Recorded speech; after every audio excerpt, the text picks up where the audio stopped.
Hello and नमस्ते, यो हो बनेपामा रहेको गौतम भिलेज रिसोर्ट, जहाँ चाहिँ स्विमिङ पुल पनि अभाइलेबल छ। यो स्विमिङ पुलको गहिराई 4 फिटदेखि 7 फिटसम्म बनाइएको छ र यहाँको टिकटिङ प्राइस 350 रुपिज रहेको छ र 9 वर्षभन्दा मुनिको बच्चाहरूको लागि ओन्ली 250 रुपिज रहेको छ। बच्चाहरूको लागि सानो एउटा पुल पनि बनाइएको छ, जुन चाहिँ 2.5 फिट गहिरो छ। स्विमिङ पुलको सर्फेस चाहिँ त्यति सफा थिएन, भुइँमा चाहिँ नि फोहोरहरू जमिरहेको थियो।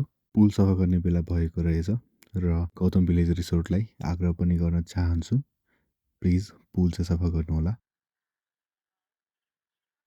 यहाँको एम्बियन्स एकदमै राम्रो लागेको थियो मलाई, किनकि यहाँबाट भ्यू पनि एकदमै राम्रो देख्ने रहेछ र यो भ्यू हेर्दै स्विमिङ गर्नको मजा त बेग्लै नै थियो। वासरुम र सावर चाहिँ ठिकै थियो, त्यति राम्रो पनि छैन र त्यति नराम्रो पनि छैन र एउटा चेन्जिङ रुम पनि भएको भए चाहिँ अझ राम्रो हुन्थ्यो। गौतम भिलेज रिसोर्टमा स्विमिङ गर्न जाँदै हुनुहुन्छ भने टावल चाहिँ नबिर्सिनु होला, किनकि एकदमै काम लाग्नेवाला छ यहाँ। स्विमिङ पुलमा विकेन्डमा चाहिँ एकदमै भिड हुन्छ जहाँ पनि, र हजुरहरूलाई एकदमै पिसफुल इन्भाइरोमेन्टमा बसेर स्विमिङ गर्न मनपर्छ भने विक डेमा जानुभयो भने एकदमै राम्रो हुनेछ। हामीहरू चाहिँ यहाँ शुक्रबारको दिन गएको थियौँ र पुलमा कोही पनि हुनुहुन्थेन, एकदमै प्राइभेट पर्सनल पुल जस्तो फिल भयो र मजाले स्विमिङ गऱ्यो हामीले।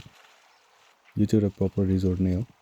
हजुरहरूले यहाँ फुड अनि ड्रिङ्क्सहरू अर्डर गरेर मजाले चिलमा बसेर स्विमिङ गर्दै खाँदै आनन्द लिन सक्नुहुन्छ। धन्यवाद। इन्जोय।